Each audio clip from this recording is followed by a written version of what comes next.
Hello बच्चों, आज के इस लेक्चर में हम देखेंगे क्लास 12th फिजिक्स के फर्स्ट चैप्टर वैद्युत आवेश तथा क्षेत्र के महत्वपूर्ण डेरिवेशन।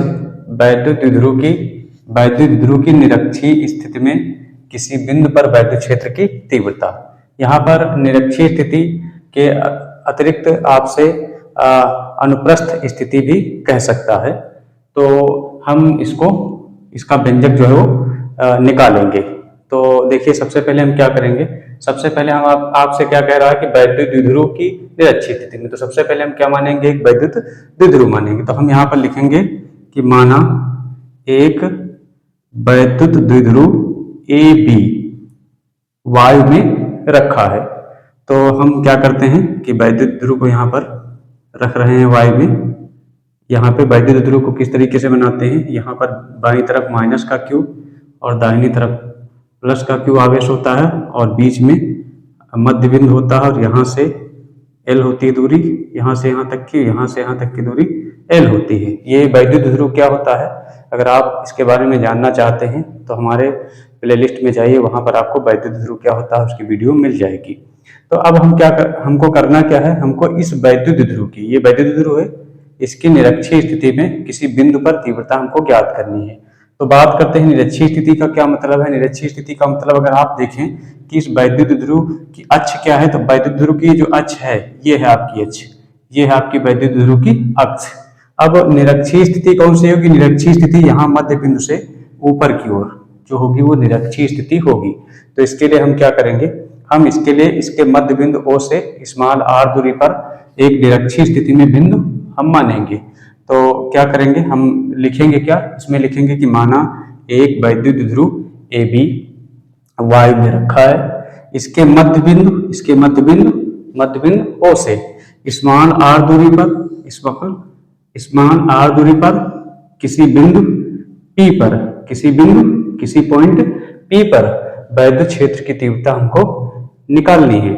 तो अब हम क्या करेंगे, इस बिंदु P पर वैद्युत क्षेत्र की तीव्रता को निकालने के लिए हम क्या करेंगे, हम सबसे पहले प्लस क्यू आवेश के कारण तीव्रता देखेंगे कितनी है, फिर माइनस क्यू आवेश के कारण तीव्रता देखेंगे कितनी, फिर दोनों का सदिश योग कर देंगे।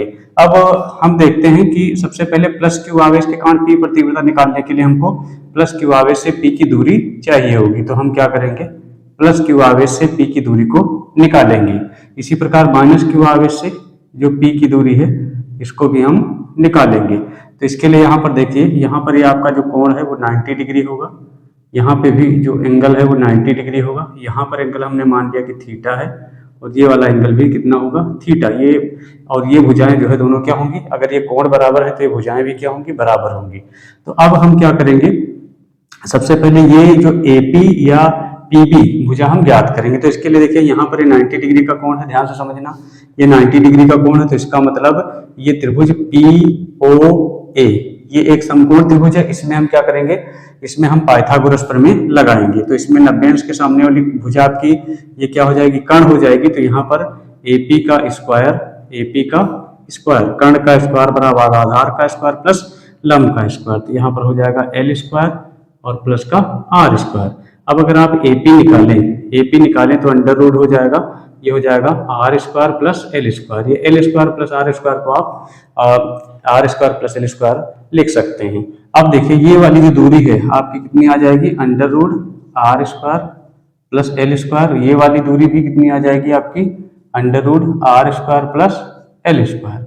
अब देखिए, इसको आप इधर इस तरीके से मैं लिख देता हूँ, अंडर रूट R स्क्वायर और प्लस का L स्क्वायर। अब हम क्या करेंगे, सबसे पहले हम देखेंगे कि प्लस क्यू आवेश के कारण बिंदु P पर तीव्रता कितनी होगी। तो सबसे पहले हमने मान लिया कि प्लस क्यू आवेश के कारण वैद्युत क्षेत्र की तीव्रता क्या है, E1 है। तो अब E1 किधर की ओर होगी, तो E1 की दिशा जो है क्या होगी, आपको हमने बताया था कि प्लस क्यू आवेश के कारण वैद्युत क्षेत्र की तीव्रता क्या होती है, उससे दूर होती है। ये भी आपको बताया था कि तीव्रता होती क्या है, तीव्रता होती है एक कूलाम के धन आवेश पे लगने वाले बल को ही क्या कहते हैं, वैद्युत क्षेत्र की तीव्रता कहते हैं।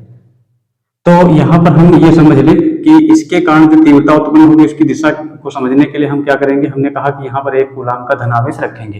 तो जब हम एक कूलाम का धनावेश यहाँ प्लस का चार्ज रखेंगे तो ये वाला जो प्लस वाला चार्ज है ये किस पे बल लगाएगा, इस पे लगाएगा, इसको प्रतिकर्षित करेगा, मतलब इधर की ओर बल लगाएगा।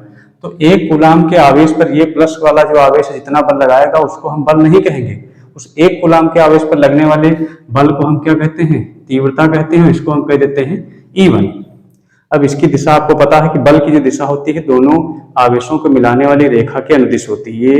ये वाला एक आवेश है यहाँ पे प्लस का Q, और यहाँ पे एक कूलाम का ये एक्चुअली में परीक्षण आवेश होता है जो तीव्रता ज्ञात करने के लिए जिसका प्रयोग किया जाता है। तो ये हमने क्या किया है, प्लस Q आवेश के कारण तीव्रता ज्ञात कर ली, इसकी दिशा क्या होगी, इससे दूर होगी। अब माइनस Q आवेश के कारण तीव्रता क्या होगी, माइनस Q आवेश के कारण तीव्रता का मतलब माइनस Q आवेश के द्वारा, इस माइनस Q आवेश के द्वारा एक कूलाम के आवेश पर लगाए जाने वाला बल। तो ये अगर हम एक कूलाम का धनावेश प्लस का चार्ज यहाँ रखेंगे तो ये क्या करेगा, ये माइनस का है तो अपनी तरफ खींचेगा, सेम ये दोनों आवेशों को मिलाने वाली रेखा के निर्देश होगा, अपनी तरफ लगाएगा ये बल। तो यहाँ पर जो तीव्रता है, तीव्रता E2, ये क्या है, E2 जो तीव्रता है माइनस Q के कारण उत्पन्न होने वाली तीव्रता है। तीव्रता का मतलब मैंने बार बार बताया कि तीव्रता का मतलब है कि ये माइनस वाला आवेश एक कूलाम के आवेश पे, एक कूलाम के धन आवेश पे जो बल लगाएगा वो बल क्या कहा जाएगा, तीव्रता कहा जाएगा, और उसकी दिशा क्या होगी, इसी की ओर होगी। अब हम क्या करेंगे, अब हम देखेंगे हमको चाहिए परिणामी तीव्रता। परिणामी तीव्रता का मतलब है हमको ना तो इसके कारण तीव्रता चाहिए ना इसके कारण, हमको इस द्विध्रुव के कारण तीव्रता चाहिए। द्विध्रुव में दो आवेश हैं, मतलब एक आवेशों का निकाय है, तो आवेशों के निकाय के कारण किसी बिंदु पर जो तीव्रता होती है बच्चे, वो सभी आवेशों के द्वारा उत्पन्न तीव्रताओं के सदिश योग के बराबर होती है। अब हमको क्या करना है, अब हमको परिणामी तीव्रता चाहिए। तो परिणामी तीव्रता को ध्यान से समझेंगे। परिणामी तीव्रता जो है वैद्युत द्विध्रुव के अच्छी स्थिति में जो परिणामी तीव्रता होती है उसको आप ध्यान से समझ लीजिए। क्या होती है कि परिणामी तीव्रता जो होती है वो होती है वैद्युत द्विध्रुव की अक्ष के समांतर होगी। पहली बात, वैद्युत ध्रुव की अक्ष के समांतर। वैद्युत ध्रुव की अक्ष कौन सी है, ये है अक्ष, और ये इसके क्या हो जाएगी, ये हो जाएगी इसके समांतर, ये इस तरीके से होगी। ये जो परिणामी तीव्रता है ये हो जाएगी इस तरीके से, इसको हम कह देते हैं E। परिणामी तीव्रता को हम क्या कह देते हैं, E। ये क्या है, ये जो परिणामी तीव्रता है इस द्विध्रुव की अक्ष की क्या हो जाएगी, समांतर, या इस द्विध्रुव के क्या होगी, समांतर होगी।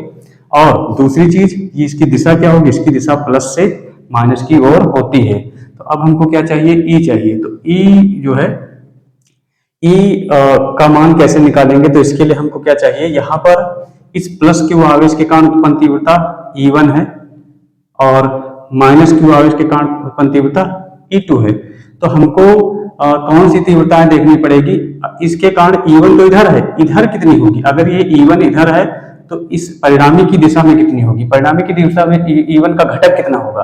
तो हम परिणामी E की दिशा में हम E1 का घटक निकालेंगे। तो इसको देखिए कैसे निकालेंगे, तो इसके लिए जैसे हम समझ लेते हैं कि घटकों में कैसे वियोजन करते हैं। तो इसके लिए हमने मान लिया कि ये E1 है, ये E1 है, और इधर की ओर यहाँ पर ये एंगल अगर थीटा है तो इसको हम थीटा मान लेंगे, और ये वाला एंगल भी कितना होगा, थीटा। अब यहाँ पर इसको आप समझिए, इधर ये यहाँ पर आप समझिए कि ये जो E है, ये E, इसकी दिशा में हमको E1 का घटक निकालना है। तो इसको हम मान लेते हैं x। E की दिशा में जो E1 का घटक है वो कितना हमने मान लिया, x मान लिया। और इधर अगर एंगल थीटा है तो इसको हम कहेंगे क्षैतिज घटक। जिधर एंगल थीटा होता है उसको कहा जाता है क्षैतिज घटक, और इधर हो जाएगा ऊर्ध्वाधर घटक। तो इसको हम ऊर्ध्वाधर घटक को हमने मान लिया कि y है। तो अब हम क्षैतिज घटक ऊर्ध्वाधर घटक कैसे निकालेंगे, तो इसके लिए समझना, यहाँ पे डैश करके यहाँ पर लाइन खींचेंगे तो यहाँ पर ये कोण हो जाएगा 90 डिग्री का। अगर ये 90 डिग्री का कोण है बच्चे, तो 90 डिग्री का अगर ये कोण है तो हम क्या करेंगे, इसमें हमको चाहिए क्या, हमको x चाहिए। x क्या है, परिणामी की दिशा में, परिणामी तीव्रता की दिशा में इस E1 का घटक। हमको E1 की दिशा वाला नहीं चाहिए, हमको E1 की दिशा में तीव्रता नहीं चाहिए, हमको इधर कितनी तीव्रता ये चाहिए। तो इधर कितनी तीव्रता होगी कि हम निकालेंगे। तो इसके लिए मैं इसको हटा देता हूँ, इसके लिए हम इसको हटा देते हैं, इसको समझ लीजिएगा आप लोग। तो इसके लिए हम क्या करेंगे, इसमें पाइथागोरस प्रमेय इसमें हम त्रिकोणमितीय अनुपात लगाएंगे। पाइथागोरस प्रमेय नहीं लगाएंगे। त्रिकोणमितीय अनुपात कैसे लगाएंगे, इसमें जो है आपका जो है ये वाली भुजा जो है 90 अंश के सामने वाली भुजा, ये E1 है तो इसको हम कर्ण कहेंगे, और ये क्या हो जाएगी, ये थीटा है तो ये हो जाएगी लंब, ये हो जाएगी आधार।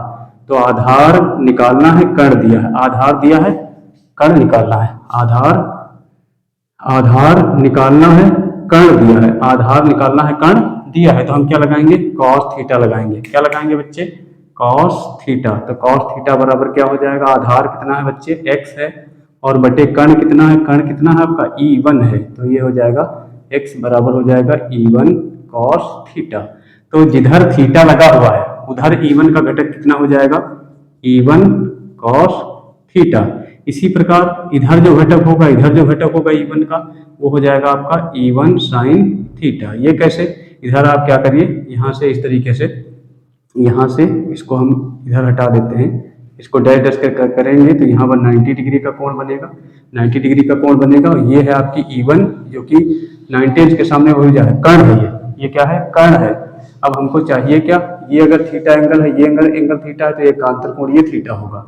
अब इस थीटा के सामने वाली भुजा ये लंब है जो कि हमको निकालनी है, कर्ण दी है, लंब निकालनी है, कर्ण दी है, तो लंब बटे कर्ण लगाएंगे। क्या लगाएंगे इसमें लगाएंगे हम साइन थीटा। क्या लगाएंगे बच्चे, साइन थीटा। तो लंब कितनी है, लंब हमको निकालनी है, और कर्ण कितनी है बच्चे, कर्ण आपकी कितनी है, कर्ण कितनी है, ये वाली आपकी कर्ण है E1, ये E1 है।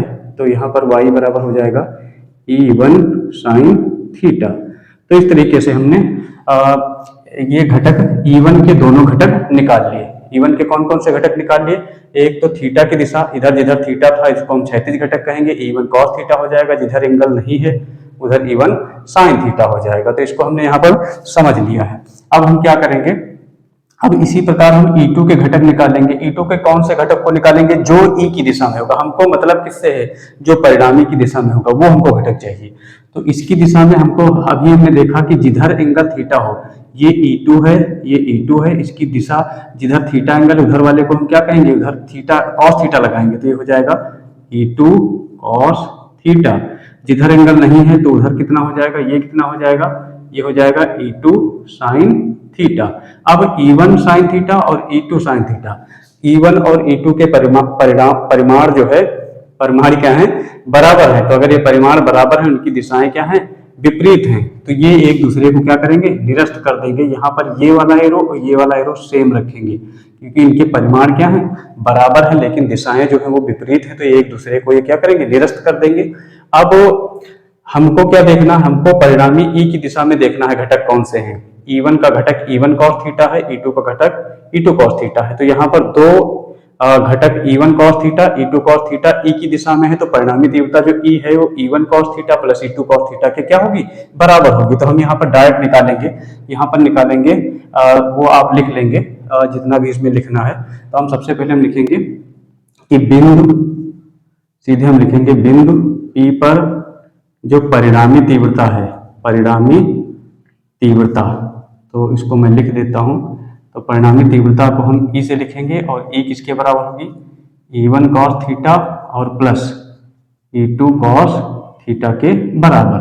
अब इसको हम हल कर देते हैं। तो यहाँ पर हम क्या करेंगे, E बराबर निकालेंगे। तो E1 का मान हम, इसको cos थीटा इसमें हम कॉमन ले लेंगे, तो यहाँ आ जाएगा E1 प्लस E2, और इधर हम cos थीटा को क्या करते हैं, कॉमन ले लेते हैं। अब हम क्या करेंगे, इसमें E1 और E2 के मान रखेंगे। तो यहाँ पर हो जाएगा E1 का मान हो जाएगा 1/4 पाई एप्सिलॉन नॉट। अब आप चाहें तो E1 और E2 के अलग मान निकाल लेंगे, लेकिन हम यहीं पर रख देते हैं, आप अलग देख लीजिएगा। तो 1/4 पाई एप्सिलॉन नॉट, और फिर क्या हो जाएगा, हम E1 प्लस Q आवेश के कारण तीव्रता को कहे हैं, तो Q अपान क्या हो जाएगा, Q अपान प्लस Q के कारण P पर है, तो प्लस Q से P की दूरी का स्क्वायर करेंगे, तो हो जाएगा √r² प्लस L², और इसका क्या हो जाएगा बच्चे, होला स्क्वायर, प्लस E2 इतना ही होगा 1/4 पाई एप्सिलॉन नॉट, और ये कितना हो जाएगा, Q अपान ये हो जाएगा √r² प्लस L²। अब इसका स्क्वायर हम करेंगे। अब हम क्या करेंगे, इनकी दिशाएं अगर देखें, इनकी दिशाएं, तो दिशा, इसकी दिशा क्या है, E1 की दिशा है BP दिशा में, BP दिशा में E1 है, और जो आपकी जो E2 है इसकी दिशा क्या हो जाएगी आपकी PA दिशा में। तो अब यहाँ पर cos थीटा का मान भी हम रख देते हैं। तो इसके लिए हम इस त्रिभुज में जाएंगे, इस त्रिभुज में cos थीटा का मान हम निकालेंगे। तो cos थीटा बराबर होता है आधार बटे कर्ण। तो cos थीटा आधार कितना है, ये आधार कितना है, L है, कर्ण बच्चे कितना है, कर्ण है आपका √r² प्लस L²। अब हम इसको हल कर देते हैं। तो यहाँ पर हम कॉमन ले लेते हैं 1/4πε0 Q, और अंदर आपका बचेगा, यहाँ स्क्वायर से रूट हट जाएगा तो ये हो जाएगा r² प्लस l² और प्लस यहाँ पर आ जाएगा, ये भी स्क्वायर से रूट हट जाएगा तो r² प्लस l², और यहाँ पर क्या हो जाएगा गुणे, यहाँ पर cos थीटा का मान हमने नहीं रखा तो यहाँ रख देंगे l/√r² प्लस l²। अब यहाँ पर हम क्या करेंगे, इसको वैसे ही लिख देते हैं r² प्लस l²। अब 1/4πε0 Q को हम लिखेंगे ही, यहाँ पर हर बराबर है दोनों के तो जुड़ जाएंगे, तो एक और एक दो हो जाएगा, 2/r² प्लस l², और यहाँ पर बाहर है आपका l/√r² प्लस l²। अब हम क्या करेंगे, यहाँ अगर आप देखें r² प्लस l² की घात 1 है, यहाँ पर अगर आप देखें तो इसको हम इस तरीके से भी लिख सकते हैं, r² प्लस l², रूट का मतलब होता है 1/2 घात। तो अब आगे इसको हल करेंगे तो ये हो जाएगा 1/4πε0 Q, और ये हो जाएगा दो की गुणा l से हो जाएगी तो 2l हो जाएगा, 2l हो जाएगा, और यहाँ पर हो जाएगा r² प्लस l² की घात 1, ये आधा ये तो हो जाएगी 1.5, मतलब 3/2 हो जाएगी। अब हम क्या करेंगे, आगे इसको हल करेंगे, ये डायग्राम आप लोग बना लेंगे। अब मैं इसको हटा देता हूं, इसको मैं हटा रहा हूं। अब देखिए इसको हल कर देते हैं जल्दी से। तो यहाँ पर आके मैं लिखूंगा 1/4πε0 Q, और ये हो जाएगा, यहाँ पर ऐसे लिख सकता हूँ मैं Q इंटू 2l हो जाएगा, यहाँ पर Q की गुणा 2l से करेंगे तो Q इंटू 2l हो जाएगा। अब यहाँ पर एक काम करेंगे कि l² को हम, यहाँ l का मान r की तुलना में बहुत छोटा है तो l² का जो मान है वो बहुत ज़्यादा छोटा हो जाएगा r से, तो हम l² को क्या करेंगे, l² को नगण्य, यहाँ पर नगण्य मान लेंगे, नगण्य मान लेते हैं। तो l² को हम नगण्य मान लेते हैं, मतलब उसको छोड़ देते हैं, तो यहाँ पर l² हट जाएगा तो यहाँ आ जाएगा r² की गुणे घात की घात में गुणा हो जाएगी तो 3/2, 2 से 2 कट जाएगा, तो यहाँ पर फाइनली e बराबर आ जाएगा 1/4πε0, और यहाँ Q इंटू 2l आपको बताया था हमने किसके बराबर होता है, P के बराबर होता है, और यहाँ पर आ जाएगा RQ। तो इस प्रकार से हमने वैद्युत क्षेत्र की तीव्रता निरक्षीय स्थिति में जो व्यंजक होता है वो हमने प्राप्त कर लिया है, और इसका मात्रक भी हम लिख देंगे। तो इस प्रकार से हमने वैद्युत द्विध्रुव की निरक्षीय स्थिति में वैद्युत क्षेत्र की तीव्रता को प्राप्त कर लिया है। उम्मीद करता हूँ कि आपको समझ में आया होगा। अगर समझ में नहीं आता तो आप कमेंट करेंगे तो आपको बता दिया जाएगा। और आगे के वीडियोस को देखने के लिए आप हमारे चैनल को सब्सक्राइब करें, लाइक करें, और आगे के वीडियोस को देखते रहें ताकि आपको किसी भी प्रकार की कोई दिक्कत ना हो। सारे इंपॉर्टेंट क्वेश्चन आपको हम करवाएंगे। Thank you.